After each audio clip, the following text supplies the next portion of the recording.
So we got a lot of Patreon listener questions to go through. So let's jump into yet another one here. Again, if you want to be part of the Transformer Slag Patreon, just going to plug that in there, patreon.com/Protoman.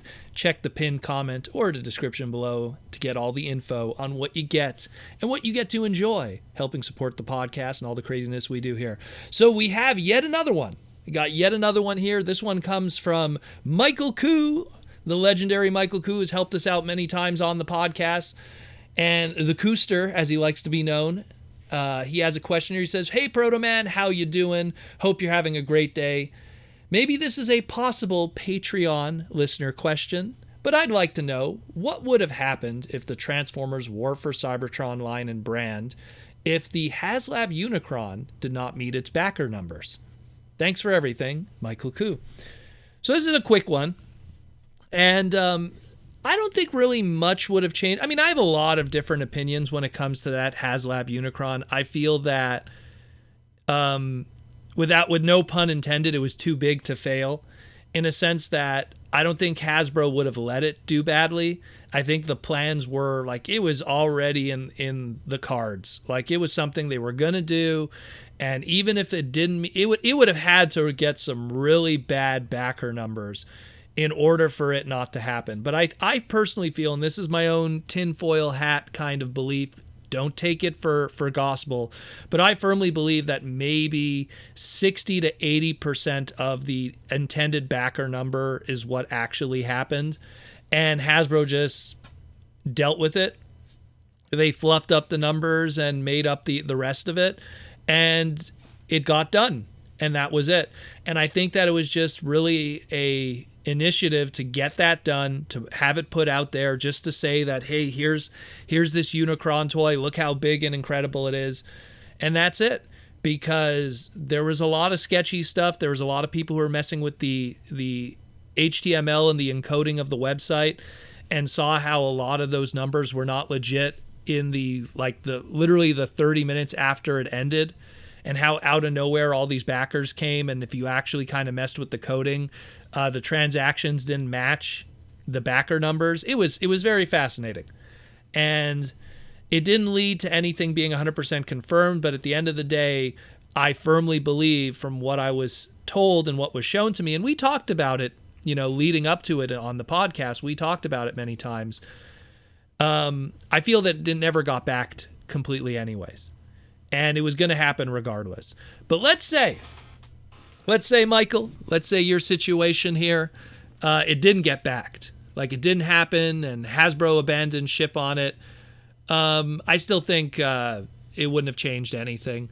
I mean, the Kingdom line and its narrative and Unicron being there, and even with Earthrise, all of that was planned way, way, way in advance. In fact, the original rumor that I keep hearing, it's never been confirmed, was that Kingdom was actually supposed to be a crossover with that pre-Earth Cybertron Siege kind of people with the 86 characters, and then it kind of evolved into that, which is Beast Wars today. So if anything, it tells me that Unicron was in the cards from the beginning. Failure or success, it was going to happen. It was something that, the way I see it, it wouldn't have changed anything. And not to mention, it's not like he's a mainline kind of figure anyways, so even from a narrative standpoint, Unicron's absence on the toy shelves and being only a HasLab exclusive didn't change the narrative of the story. I mean, they didn't put Unicron in the show or on the packaging of boxes because there was a HasLab toy. They kept him there regardless of the fact. If anything, maybe the failure of HasLab Unicron, if Hasbro would have actually let that happen, would lead to them going, well, then how do we put out a Unicron product? We got to put out something. And then maybe we would have got some small, silly, throwaway Unicron product just to keep the trademark alive, and then something else would have come along later, which is actually coming very soon. I wouldn't be too surprised because it's almost been 4 years now. Funny how time flies. But yeah, the point is just, I don't think it would have changed much. I really don't. I really think that things would have still been the same, and Hasbro would have just pivoted in a different direction and still put out a Unicron something. But it did happen, and I mean, I'm looking at it right now, and it's a big mofo. But at the end of the day, I don't think it would have changed much. And I, again, my tinfoil hat says Hasbro would have made sure that thing would have happened one way or another, just because they were so stubborn about it. And we've yet to see any other item in Hasbro Pulse have such a weird kind of progression like we saw with this. I mean, the Cookie Monster one failed, and it failed, and it failed, and that was the reality. And they just accepted it, and that was that.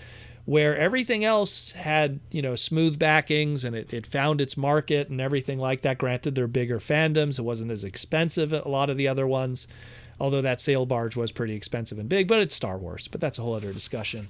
Point is that I don't think it would have changed anything. I think that the line would have been the same.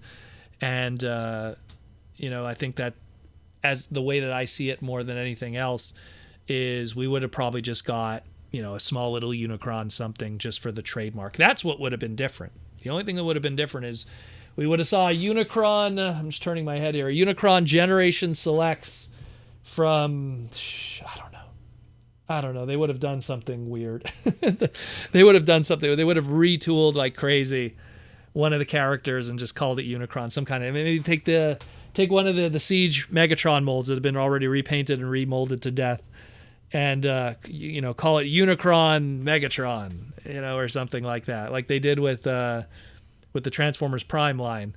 Because with Transformers Prime, they were going to bring over that Unicron mold from the Takara side of things. It didn't happen. And so they did a Unicron Megatron Legend scale figure instead, just to keep that trademark going. But yeah, hope that answers the question. Again, it was a quick one, so I figured I just wanted to just tackle that one.